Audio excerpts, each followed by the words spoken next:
ملا رومی رحمت اللہ علیہ فرماتے ہیں بہت بڑا مجرم تھا ایک بندہ، بہت بڑا گناہگار تھا، بت کو پوجتا تھا، تھک گیا ساری رات بت کے سامنے کھڑا تھا، معاذ اللہ یا صنم یا صنم یا صنم کہتے، تھک گیا، نیند آ گئی، اونگ آ گئی۔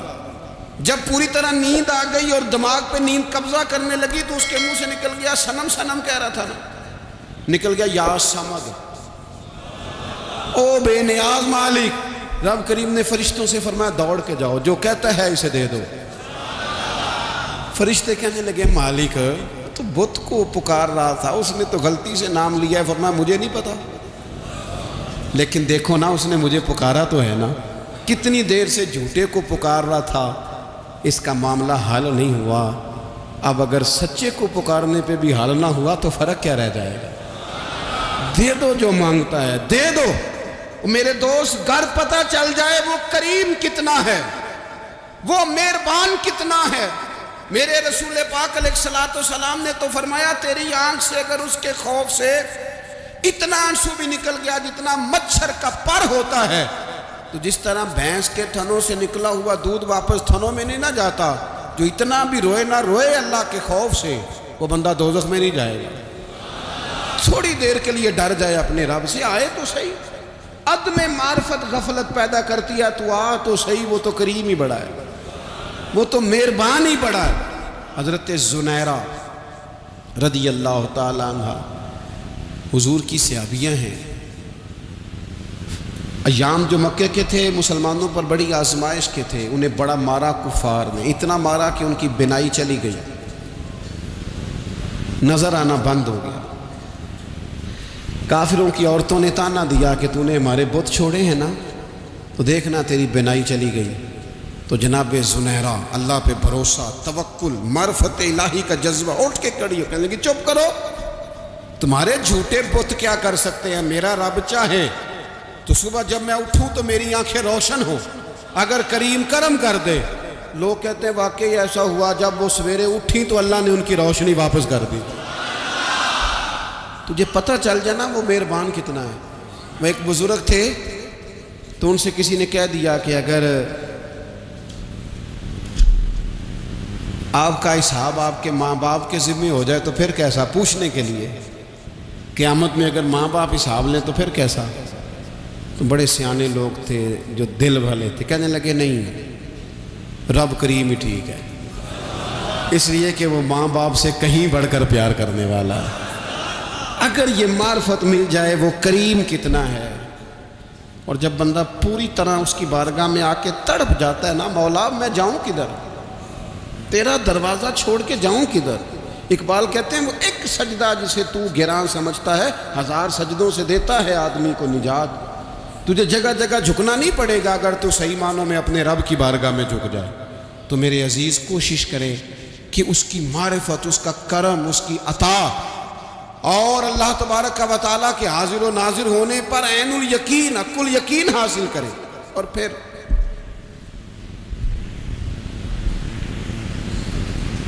آٹھویں بات یہ ہے کہ غافل لوگوں کی صحبت بھی بندے کو غافل کر دیتی ہے۔ غافلوں کی صحبت میں نہ بیٹھے، ان کی صحبت میں بیٹھے، ان کے پاس بیٹھنے سے دل میں رب رسول کی محبت پیدا ہوتی ہے۔ غافلوں سے بچیں۔ چنگیاں دے لڑ لگی ساں تے چولی چ پھل پئے، تے جدوں میں پیڑیاں دے سنگ رل گئی تے میرے اگلے بھی ڈول گئے۔ برے آدمی کی صحبت بندے کو غافل کر دیتا۔ غافلوں کی صحبت میں کبھی نہ بیٹھے، کبھی نہیں۔ غافل آدمی آپ کو غافل کر دے گا۔ میرے نبی پاک علیہ الصلوۃ والسلام نے فرمایا انسان اپنے دوست کے مذہب پر ہوتا ہے۔ یہ بہت بڑے لفظ ہیں۔ فرمایا المرء علی دین خلیلہ، انسان اپنے دوست کے مذہب پر ہوتا ہے۔ تو دیکھ تو نے دوست کس کو بنایا، جو تیرے دوست کا مذہب ہوگا وہی تیرا ہو جائے گا۔ ہم نے دوست بنایا نا غوث پاک جیلانی کو، ہم نے یاری لگائی ہے نا داتا علی اجمیری سے، ہماری نسبت ہے نا معین الدین اجمیری سے، ہمارا تعلق ہے نا بہاؤالدین زکریا ملتانی سے، ہمارا رشتہ ہے نا حضرت مجدد الفسانی سے۔ ہم ماننے والے ہیں نا اعلیٰ حضرت بریلوی کے، ہمارا تعلق ہے کبھی جماعت علی سے کبھی مہر علی سے، ہمارا ان سے تعلق ہے تو صبح شام ہماری زبان پہ رہتا ہے بالغ العلا بکمالہ کشفت دجا بجمالہ حسنت جمیع خصالہ صلو علیہ وآلہ۔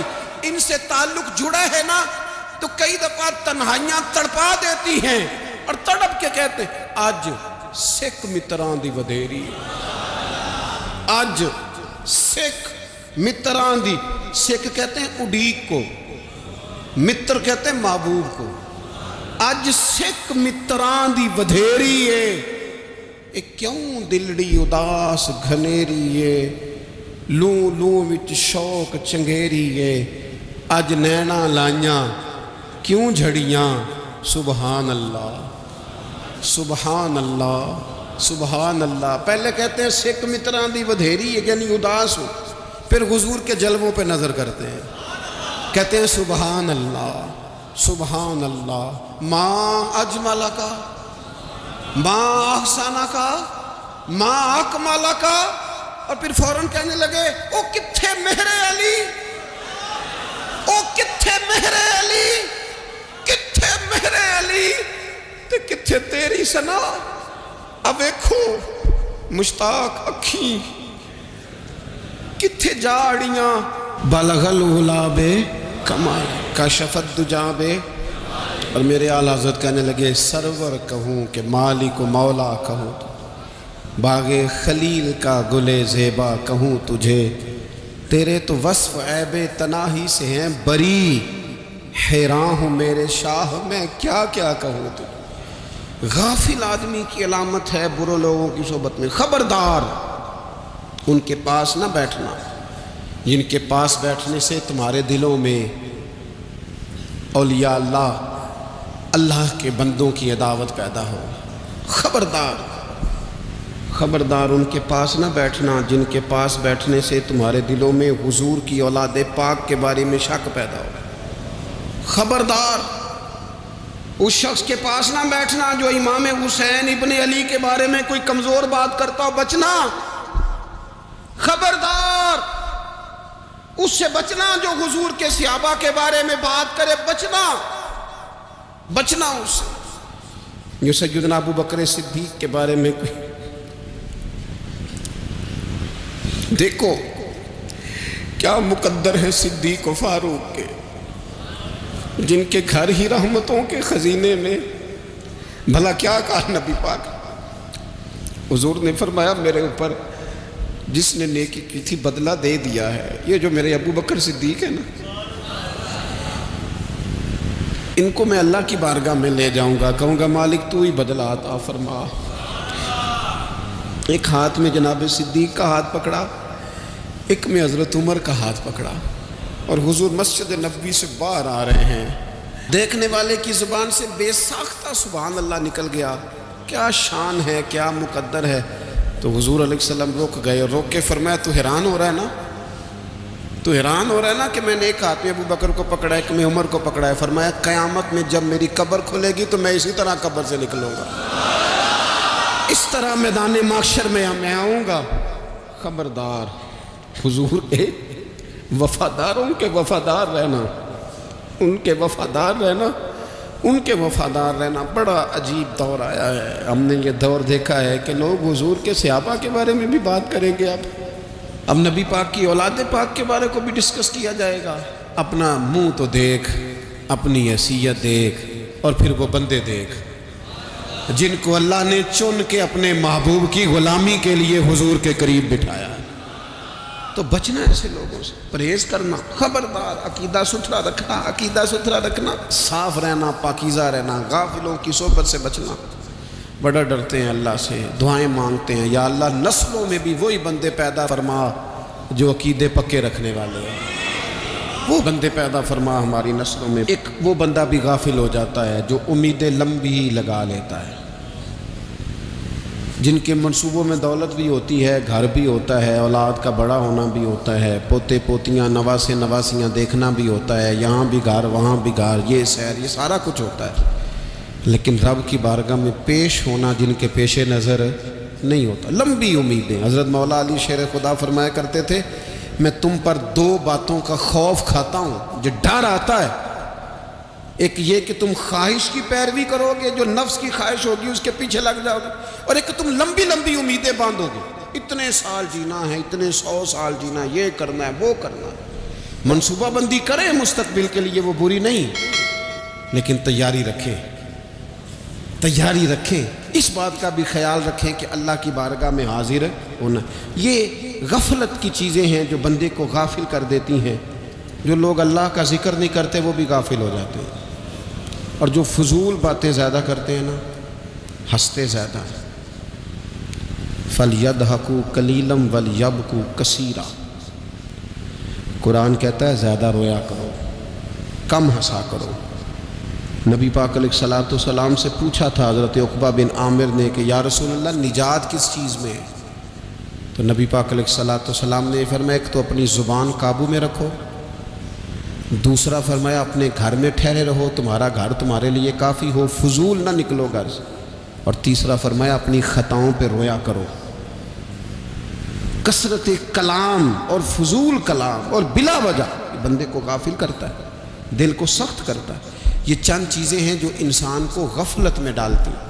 اپنے آپ کو ان چیزوں سے بچائیں اور غفلت کو توڑیں. آپ کے ذمے میرے ذمے جو حقوق و العباد ہیں ان کا پتہ کریں، جو اللہ رسول کے حقوق ہیں ان کی خبر دیکھیں. ہماری جو ذمہ داریاں ہیں ہم کس طرح انجام دے رہے ہیں اس پر توجہ کریں.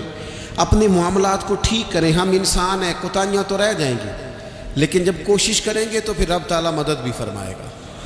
ایک بات اور کرنی ہے، ایک تو میں نے عرض کیا غفلت کو توڑنا، ایک دوسری بات قرآن مجید کا ایک سبق اور. جب غفلت توڑنی ہے تو پھر لازمی طور پر ایک کام کرنا پڑے گا. میں نے یہ عرض کیا تھا کہ پلاننگ نہیں کرنی، فیصلہ کرنا ہے. تو فیصلہ کرنا ہے تو کرنا کیا ہے؟ پھر قرآن حکیم نے سورہ بقرہ میں کہا فاستبقوا الخیرات، یعنی تم نیکیوں کی طرف دوڑو، جلدی جلدی نیکیاں کرو، فٹافٹ، دیر نہ کرو. فٹافٹ سے مراد یہ نہیں کہ نیکی جلدی جلدی کر جاؤ، یعنی ٹال مٹول نہ کرو خیر کے کام میں. کل کریں گے، پرسوں کریں گے، عمرہ کر رہے ہیں پھر نیکی ہیں، حج کر رہے ہیں پھر نیکی ہیں، بچے بیاہ لو پھر میں نیک ہوں. یہ تھوڑا سا یہ کام ٹال مٹ. فاستبقوا الخیرات، نیکیوں کی طرف دوڑو، جلدی کرو، بھاگو. نبی پاک صلی اللہ تعالیٰ علیہ وسلم نے فرمایا 5 چیزوں سے پہلے غنیمت جانو. حضور علیہ الصلوۃ والسلام فرمانے لگے ایک تو تم جوانی کو نہ بڑھاپا آنے سے پہلے غنیمت سمجھ لو.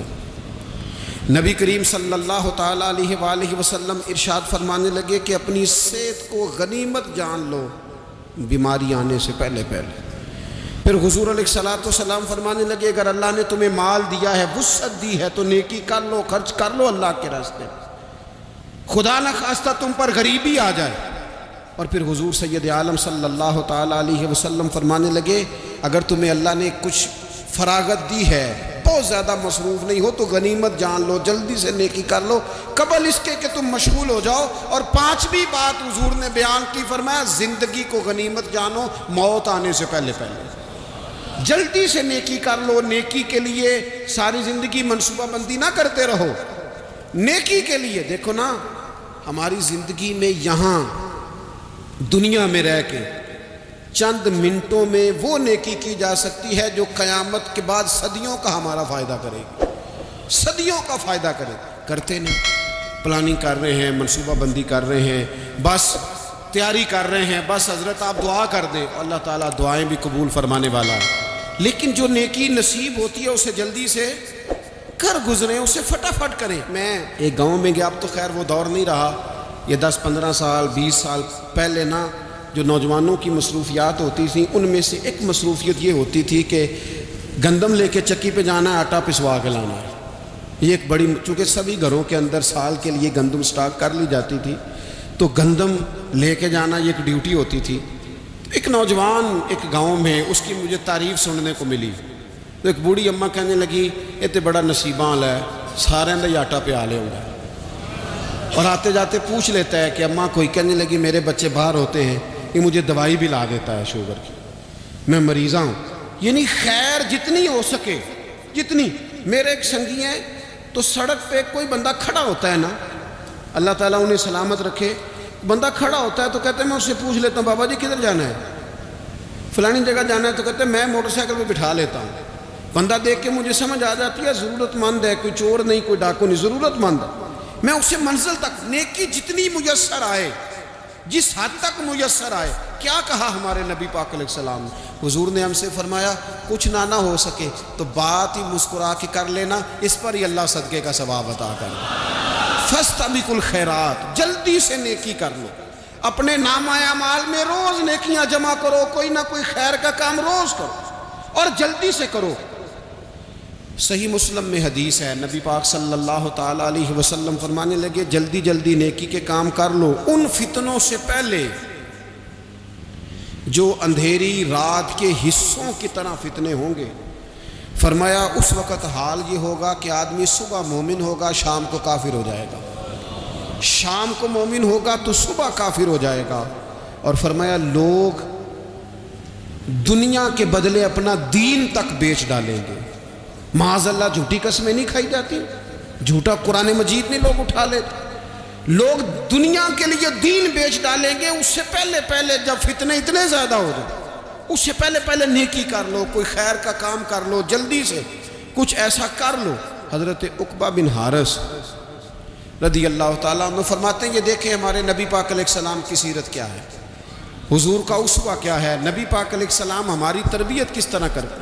حضرت عقبہ بن حارث رضی اللہ تعالیٰ عنہ کہتے ہیں ہم نے نبی پاک علیہ السلام کے ساتھ عصر کی نماز پڑھی. یہ صحیح بخاری میں موجود ہے. فرماتے حضور سلام پھیرتے ہی فوراً اٹھ کے گھر تشریف لے گئے. یہ ہمارے لیے انوکھی بات تھی، غیر متوقع تھی، پہلے کبھی ایسا ہوا نہیں.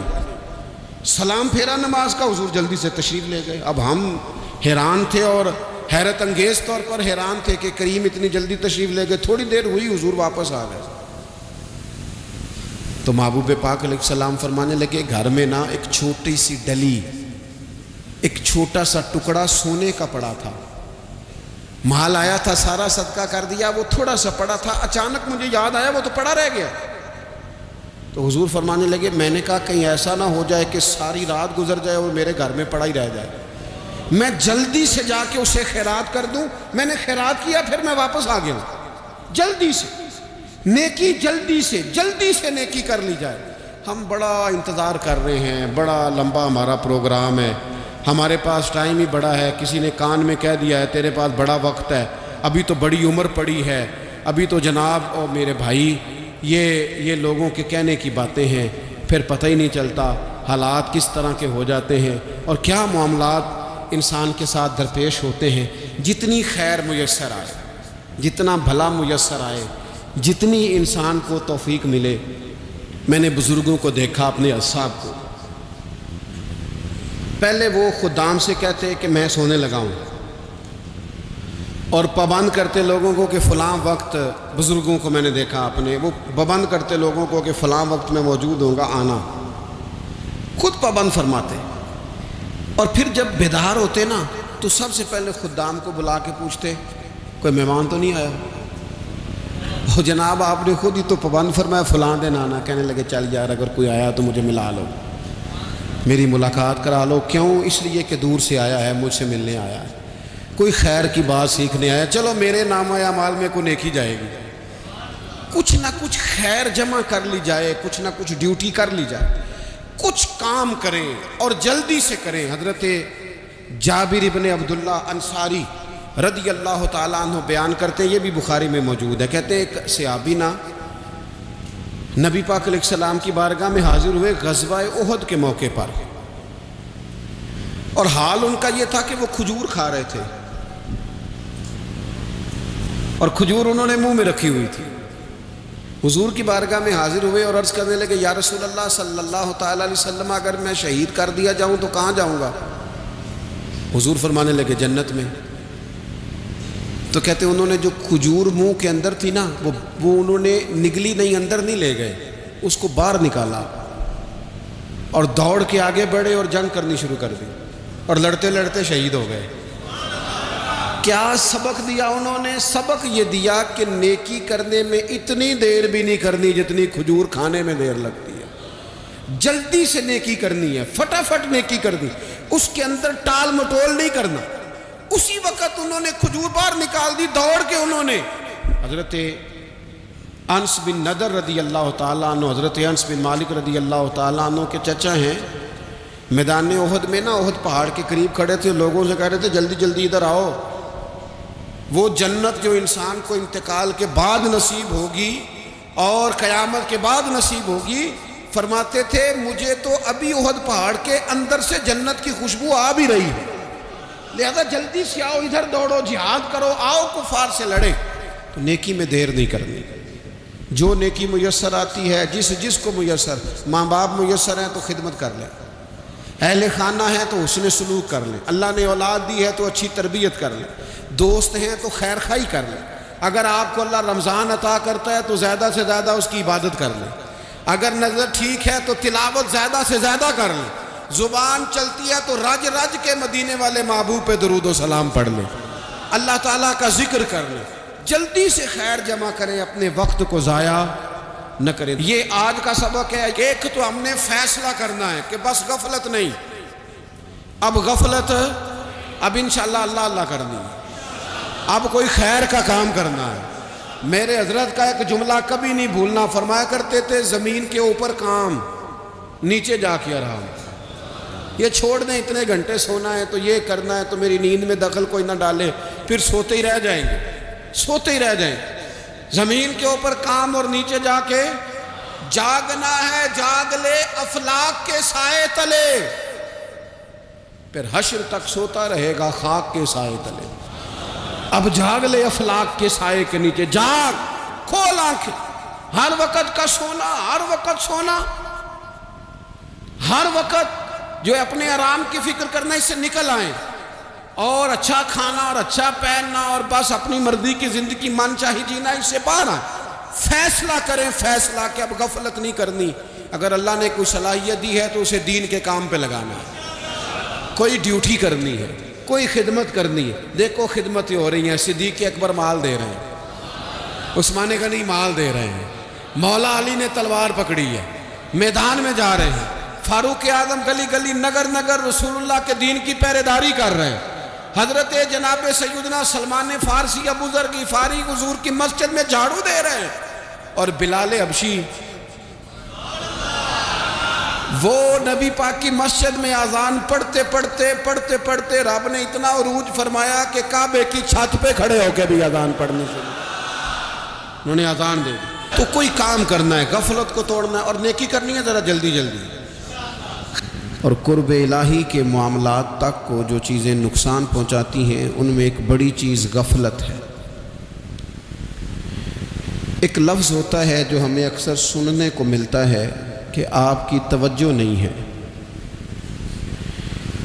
یہ ڈھیر سارے لوگوں کا مطالبہ ہوتا ہے، اہل خانہ بھی مطالبہ کرتے ہیں، کئی موقع پر والدین بھی مطالبہ کرتے ہیں، غرباء بھی مطالبہ کرتے ہیں کہ امیروں کی ہماری طرف توجہ نہیں ہے۔ اور یہ بڑی لازمی سی بات ہے کہ کسی چیز پر جب توجہ رہتی ہے تو وہ چیز بہتر ہو جاتی ہے، اور جب عدم توجہی کا لوگ مظاہرہ کرتے ہیں تو وہ معاملہ خراب ہو جاتا ہے۔ یہ جو عدم توجہ ہے اسی کو غفلت کہتے ہیں، اور جب انسان کے مزاج پر غفلت طاری ہوتی ہے اور غفلت اس پر پوری طرح غلبہ کر لیتی ہے تو پھر اس کی زرخیز زمین کو وہ بنجر کرتی ہے۔ غفلت انسانی دل کے لیے بڑی نقصان دہ چیز ہے اور انتہائی تکلیف اور ضرر کا باعث ہے۔ دلوں پر جو قحط نازل ہوتا ہے، قحط، ویران ہو جاتے ہیں دل، اور جو دلوں پر خشکی نازل ہوتی ہے کہ طبیعتیں خشک ہو جاتی ہیں، یہ غفلت کی وجہ سے ہوتی ہے۔ جو لوگ غافل ہو جاتے ہیں نا، اپنے معاملات کا دھیان نہیں رکھتے، دیکھیں نا، آپ کو کھانا کھاتے بھی غافل نہیں ہونا چاہیے۔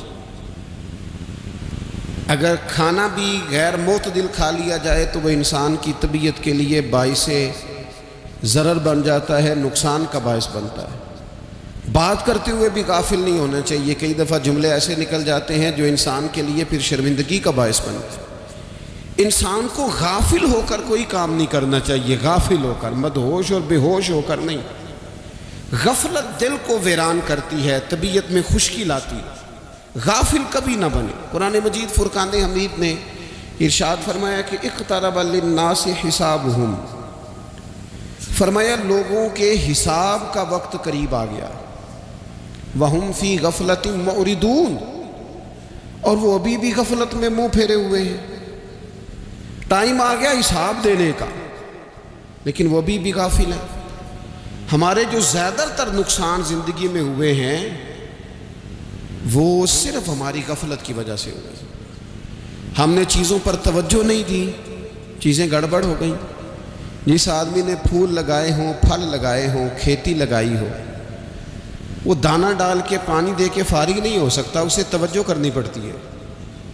اور کسی نے کہا تھا مالی جیندے ہون تو پھر بوٹے سوکھدے نہیں، اگر موجود ہو نا ان کو سینچنے والا، رکھوالی کرنے والا، تو پھر ان کی جڑیں کبھی خشک نہیں ہوا کرتی۔ ہماری جو غفلتیں ہیں یہ بڑی ضرر کا باعث ہیں، نقصان کا باعث، اور مجبوری معاف ہوتی ہے، غفلت معاف نہیں ہوتی۔ اسکول میں پڑھتے تھے، مدرسے میں پڑھتے تھے، تو ایک مجبوری ہو گئی جی، خدا نخواستہ گھر میں کوئی پریشانی ہو گئی تو اساتذہ اس پر سزا نہیں دیتے۔ کوئی خوشی کا موقع ہے گھر میں، فیملی میں کسی کی شادی ہے، اساتذہ اس پر سزا نہیں دیتے۔ لیکن اگر کبھی پتہ چلتا تھا نا کہ یہ گھر سے تو آیا تھا لیکن مدرسے نہیں آیا، یہ اسکول نہیں آیا، رستے میں غافل ہو گیا، تو یہ بات خوفناک تھی۔ یہ قابل سزا جرم تھا کہ تو غافل ہو گیا اپنی پڑھائی سے، تو گھر سے آیا اور یہاں نہیں آیا۔ غفلت قابل سزا ہوتی ہے، مجبوری کی معافی ہوتی ہے۔ ہمارا آج کل جو مسئلہ ہے وہ غفلت کا ہے۔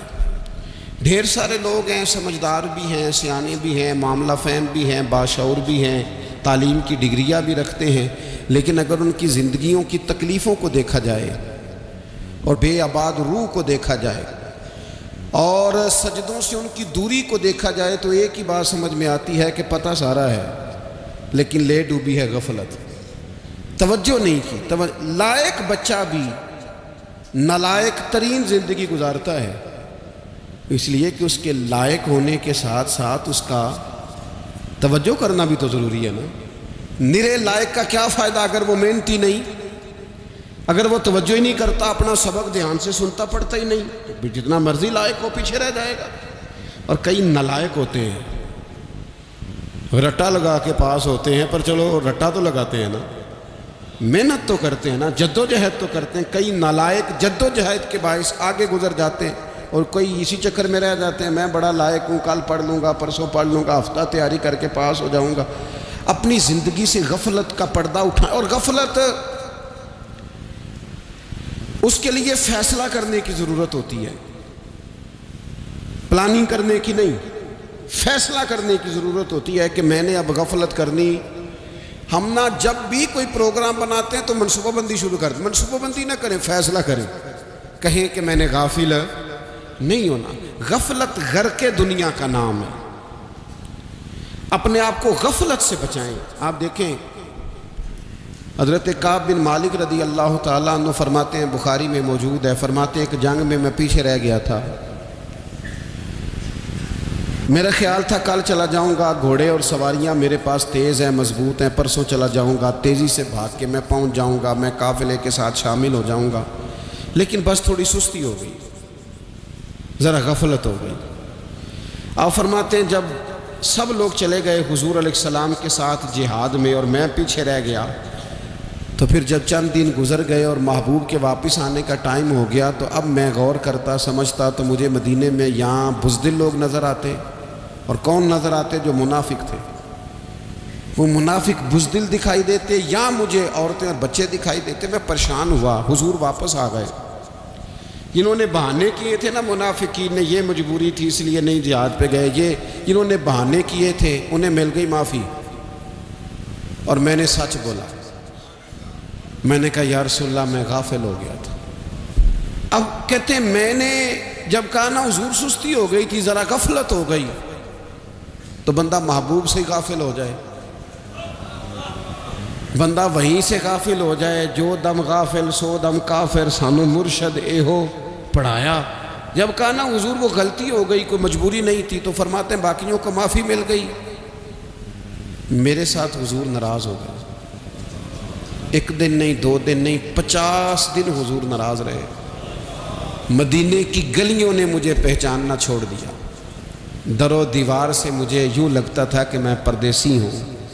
فرماتے ہیں میں مسجد میں آتا تھا، میں جب محبوب کو دیکھتا تو حضور رخ انور پھیر لیتے، اور مجھے پتا تھا جب میرا چہرہ ادھر ادھر ہوتا تو پھر کریم رحمت کی نظر فرماتے ہیں 50 دن مسلسل۔ پھر مجھے حکم ہوا کہ بیوی بھی بھیج دو، میکے بچے بھی بھیج دو، ننہال یعنی تنہا رہ جاؤ۔ فرماتے ہیں وہ میں نے قید تنہائی کاٹی، لیکن شکر اللہ کا یہ ہے کہ میں سچا تھا، بس ذرا بھول گیا تھا، بس ذرا غفلت ہو گئی تھی۔ تو فرماتے ہیں پھر اللہ تبارک و تعالیٰ نے میرے اوپر فضل یہ فرمایا کہ میری توبہ کا اعلان رب نے قرآن مجید میں فرمایا۔ تو غافل نہ بنے کبھی بھی، ہمارا نا مسئلہ یہ ہے، اور آپ نے ناراض نہیں ہونا، ڈھیر سارے لوگ غافل ہو جاتے ہیں، مالدار بھی غافل ہیں، صاحبان علم بھی الا ماشاء اللہ بہت ساری جگہوں پہ غافل ہیں۔ جن لوگوں کو 4 لوگ جاننے لگ جاتے ہیں، کوئی مقام حاصل ہو جاتا ہے، وہ بھی بہت ساری جگہوں سے غافل ہو جاتے ہیں الا ماشاء اللہ۔ غفلت بڑی تکلیف والا منظر ہے۔ جو لوگ سمجھتے ہیں نا میں اب گڈ بک میں آ گیا ہوں، اب میں اچھا ہو گیا ہوں، اب میرے لیے خیر کہا جاتا ہے، مجھے اچھائی شاید یہ مستقل میرے ساتھ رہے گی، تعریف ہی ہوگی ہمیشہ، وہ بھی غافل ہو جاتے ہیں۔ اور یہ غفلت ٹھیک نہیں ہوتی۔ وجہ دیکھنی چاہیے کس وجہ سے انسان کو وقار مل رہا، عزت مل رہی۔ اپنی زندگی سے غفلت کو اتار پھینکیں۔ تھوڑی دیر کی تو غفلت ہوتی ہے، لمبی تو نہیں۔ 2 منٹ کے لیے صرف اس نے ڈرائیونگ کرتے ہوئے چہرہ موبائل کی طرف کیا تھا، 2 ہی تو منٹ لگے تھے۔ لمحوں نے خطا کی تھی، صدیوں نے سزا پائی۔ لمحوں نے خطا کی تھی، صدیوں نے سزا پائی۔ ایک لمحے کے لیے غافل ہوئے تھے اور صدیاں، نسلیں روتی رہ گئیں پیچھے، بچے تڑپتے رہ گئے، اہل خانہ پریشان رہ گئے، ماں باپ ساری زندگی روتے رہے، لیکن یہ 2 منٹ کے لیے۔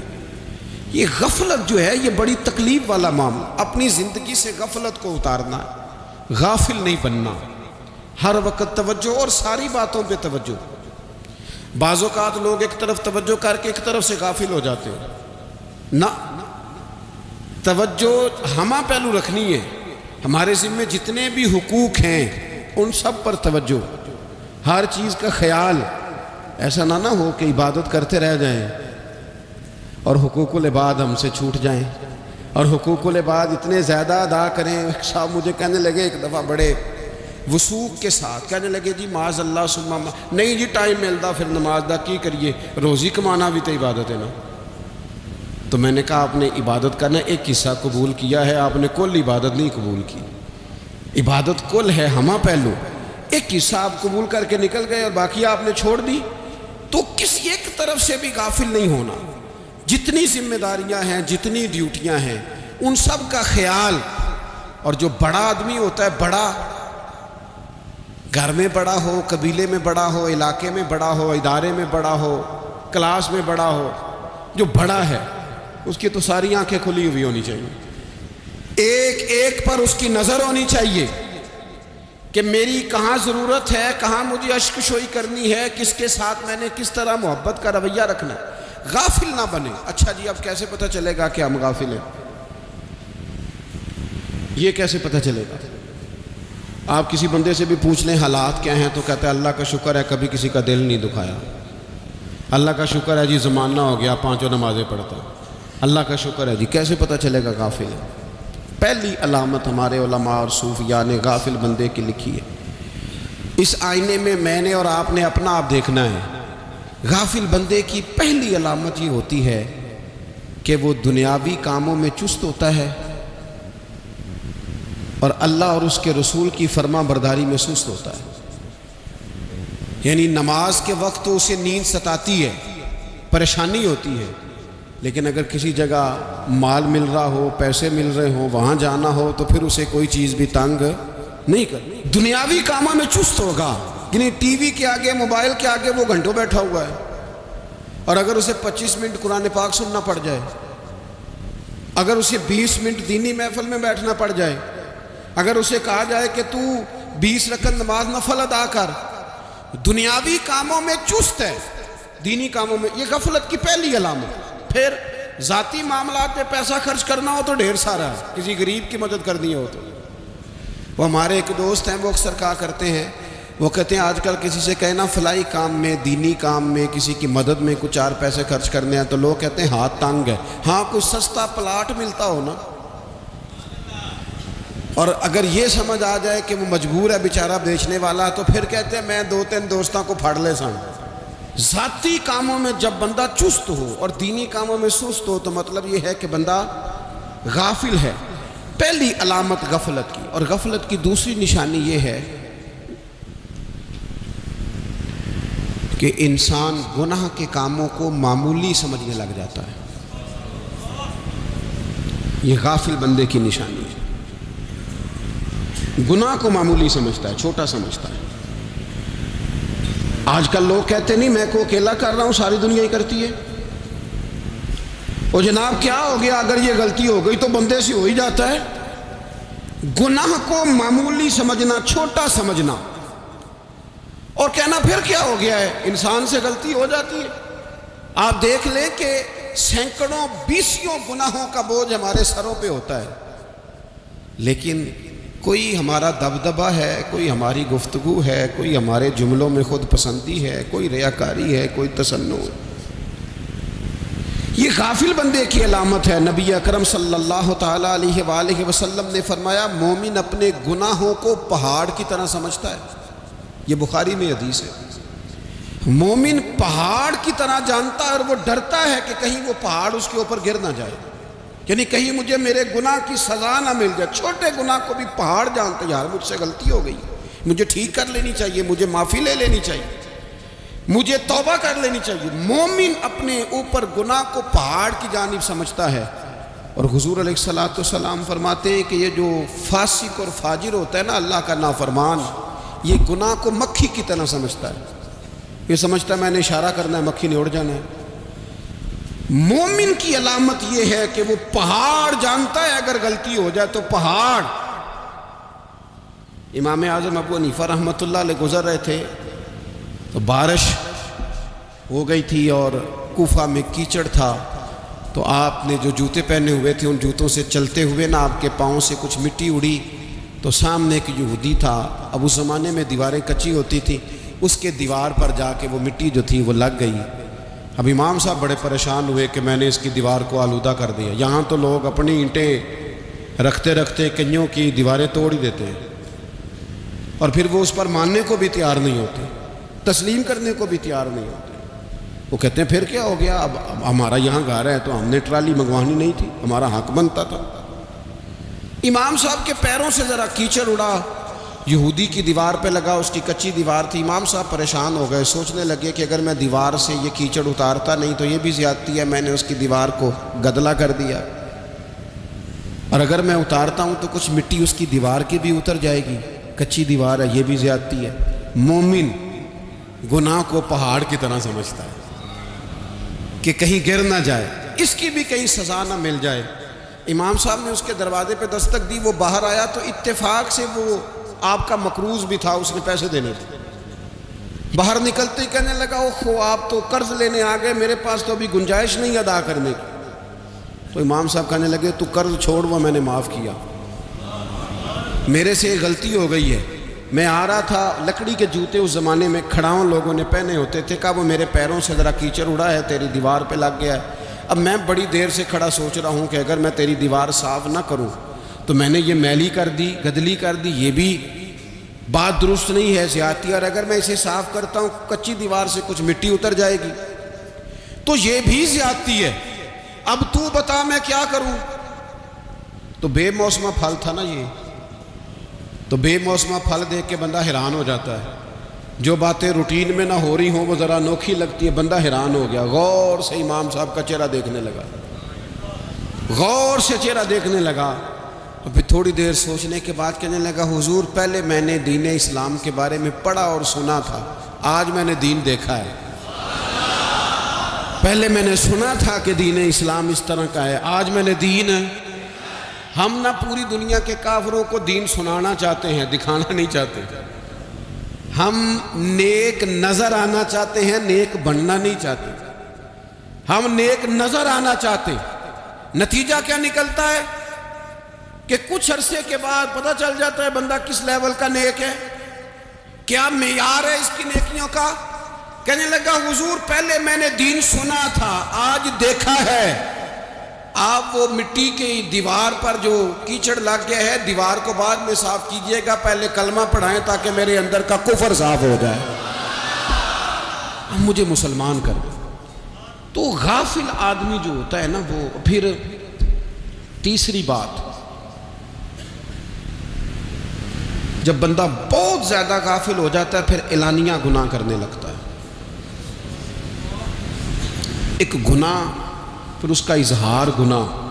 ایک بندہ، حدیث پاک میں آتا ہے، ایک بندہ رات کو کوئی غلطی کرتا ہے، اللہ تعالیٰ اس پہ پردہ ڈال دیتا ہے، لیکن وہ سویرے خود لوگوں کو بتاتا پھرتا ہے میں نے یہ کیا، میں نے یہ کیا۔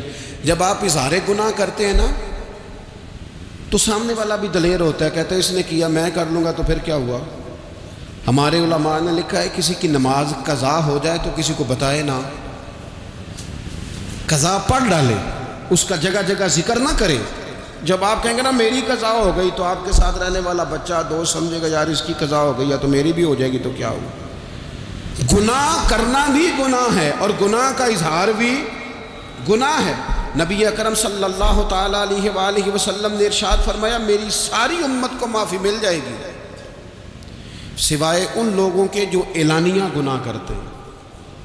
یہ بخاری مسلم دونوں میں حدیث موجود ہے۔ جو اعلانیہ گناہ، جنہوں نے خود ساری دنیا کو گواہ بنا لیا، میں نے یہ بھی جرم کیا، یہ بھی کیا، یہ بھی کیا، یہ بھی کیا، خود انہوں نے لوگوں کے، بہت بڑے غافل آدمی کی علامت ہے کہ گناہ کرے اور پھر اوپر سے اعلانیہ گناہ کرے، اتنا بڑا جرم کرے۔ پھر چوتھی علامت اگر ہم دیکھنا چاہیں کہ ہم غافل تو نہیں، تو غافل بندے کی چوتھی علامت یہ ہوتی ہے کہ وہ فضول کاموں میں وقت بڑا ضائع کرتا ہے۔ فضولیات میں ادھر بیٹھے ہیں، ادھر بیٹھے ہیں، یہاں گپ شپ ہو رہی ہے، وہاں موبائل دیکھا جا رہا ہے، پھر کچھ ٹائم ملا ہے تو پھر کہیں دور دراز کسی ہوٹل پہ کھانا کھانے چلے گئے، پھر کچھ ٹائم ملا تو چلو نکلتے ہیں ذرا کوئی ہفتہ سیر کر آتے ہیں، یہاں گپ شپ ہے، فلاں کو ڈسکس کر لیتے ہیں، فلاں کے بارے میں بات کر لیتے ہیں، سیاسی تبصرے کر لیتے ہیں، یہ تھوڑی گفتگو ہو جاتی، چلے محلے داروں پہ تبصرہ شروع کرتے ہیں، کون روٹی زیادہ کھا رہا ہے اور کس کے پاس پیسے زیادہ آ گئے، چلو جا کے پتہ کرتے ہیں۔ حالانکہ یہ پتہ نہیں کرنا چاہیے تھا، پتہ تو اس کا کرنا چاہیے تھا جو بیچارہ کل سے بھوکا ہے، خبر تو اس کی رکھنی چاہیے تھی جس بیچارے کے گھر میں بچوں کے لیے پہننے کو کپڑے موجود نہیں ہیں، اس پر تبصرہ یہ کرتے ہیں کہ یہ محنت کیوں نہیں کرتے، اور اگر کسی پر اللہ عطا کر دے پھر حساب ضرور لگاتے ہیں کہ ذرا معلومات کرو یہ اتنی جلدی آگے کیسے نکل گئے۔ غافل بندے کی علامت ہے وقت کا ضائع کرنا اور فضول کاموں میں ضائع کرنا اور بلا وجہ ضائع، اور ایسے سوالات کرنا جن کی ضرورت ہی کوئی نہیں، بالکل ضرورت ہی نہیں، کوئی مطلب ہی نہیں، لیکن ہم لوگ وقت ضائع، یہ غفلت کی علامت۔ غفلت اللہ والوں کی علامت کیا تھی؟ ایک بات انہوں نے زندگی میں لے لی، سیکھ لی، پھر ساری زندگی اسی پہ گزار دی۔ ان کا ارادہ تھا نا کشکول سیدھا کیا۔ کچھ لوگ ساری زندگی لیکچر قبول لے لے کے سن کے پھر بھی سمجھنے کو تیار ہے، یہ غافل دل کی علامت ہے۔ اس لیے نبی پاک صلی اللہ تعالیٰ علیہ وسلم نے فرمایا دو نعمتیں ایسی ہیں جن میں اکثر لوگ غفلت میں ہیں، ایک صحت اور دوسری فراغت۔ لوگ بلا وجہ وقت ضائع کرتے ہیں۔ اللہ نے صحت دی ہے، کسی خیر کے کام میں لگائیں۔ اگر آپ کے پاس فارغ وقت ہے تو قرآن پاک کو یاد کریں، ترجمہ اور تفسیر سے پڑھیں، محبوب پاک علیہ السلام کی احادیث کو یاد کریں، اللہ والوں کی باتیں سنیں۔ وقت ملے تو عبادات میں لگائیں، نوافل میں لگائیں، تلاوت میں لگائیں، ذکر اذکار میں لگائیں، اور پھر اللہ مزید توفیق عطا کرے تو کسی کے بھلے میں وقت لگائیں۔ گلی سے کوئی کانٹا اٹھائیں، کوئی روڑا اٹھائیں، کوئی کسی کی مدد کریں، لیکن یہ غافل ہونے کی علامت ہے کہ اپنے وقت کو ضائع کرنا۔ اور پھر اسی طرح غفلت کی پانچویں علامت یہ ہے کہ اگر بندے کو دنیا سے پورا پیار ہو جائے، یعنی شب قدر میں بھی آ کے کہتا ہے یا اللہ کبھی پیسے دے دینا، شب برات والے دن بھی کہتا ہے کہ مالک اگر کبھی کوئی ایسا سبب لگ جائے نا، یعنی بیت اللہ شریف کے سامنے کھڑے ہو کے بھی اگر اس نے مال ہی مانگنا ہے، وہاں بھی اس نے یہی سوال کرنا ہے، حب دنیا اتنی غالب آ جائے تو یہ غافل ہونے کی علامت۔ دنیا ضرورت ہے، مقصد نہیں ہے، دنیا کی حاجت ہے، مقصد نہیں ہے، یہ مقصود نہیں۔ اور جب لوگ فقط دنیا کے مال کو، دولت کو، نبی پاک علیہ السلام نے فرمایا وہ لعنتی ہے جو درہم اور دینار کا بندہ بن گیا ہے، پیسوں کا بندہ بن گیا ہے، مل جائے تو خوش ہوتا ہے، نہ ملے تو تکلیف میں آ جاتا ہے۔ یہ غافل بندے کی علامت۔ مومن تو وہ ہوتا ہے کہ دولت رزق حلال ضرور کماتا ہے تاکہ کسی کے آگے ہاتھ نہ پھیلانا پڑے، کوشش ضرور کرتا ہے، پر دنیا کو جیب میں جگہ دیتا ہے، دل میں نہیں دیتا۔ اس کی جگہ جہاں ہے اسے وہاں رکھتا ہے، اسے دل میں جگہ، دل تو ایک ہے، اس میں رب رسول کو بسائیں گے یا کسی اور کو بسائیں گے؟ تو حب دنیا یہ غافل ہونے کی بہت بڑی علامت ہے۔ پھر اسی طرح جو بندہ رب کریم کو جانتا نہیں نا، وہ بھی غافل ہو جاتا ہے۔ ایک تو جو یہ نہیں نہ جانتا کہ رب کریم سزا دے گا، وہ مجھے دیکھ رہا ہے، اسے نہ اونگ آتی ہے نہ نیند آتی ہے، جو اس کی معرفت نہیں رکھتا کہ میرا رب ہر وقت مجھے دیکھ رہا ہے، وہ بھی غافل ہو جاتا ہے۔ جسے پتہ ہونا کہ مجھے دیکھ رہا ہے وہ غافل نہیں ہوتا۔ اور جو یہ سمجھ لیتا ہے نا کہ شاید معاذ اللہ ثم اس یقین کو پکا نہیں کرتا، وہ غافل ہو جاتا ہے۔ اور ایک جو یہ نہیں نہ جانتا کہ رب مہربان کتنا ہے، وہ بھی غافل ہو جاتا ہے۔ مجھے بتائیے سب سے زیادہ تو بندہ اس کے دروازے پہ جاتا ہے نا جو سب سے زیادہ مہربانی کرنے والا ہو، اس دروازے سے بندہ اٹھتا ہی نہیں۔ تو جس کو یہ یقین ہو جائے نا سب سے زیادہ کرم فرمانے والی ذات اللہ رسول کی ہے، وہ کبھی رب رسول سے غافل نہیں ہوتا، وہ کبھی اللہ رسول کا دروازہ چھوڑ کے نہیں جاتا، وہ کبھی کسی اور جگہ جا کے پناہ تلاش نہیں کرتا۔ جسے پتہ چل جائے نا وہ کریم کتنا ہے، مہربان کتنا کرے گا،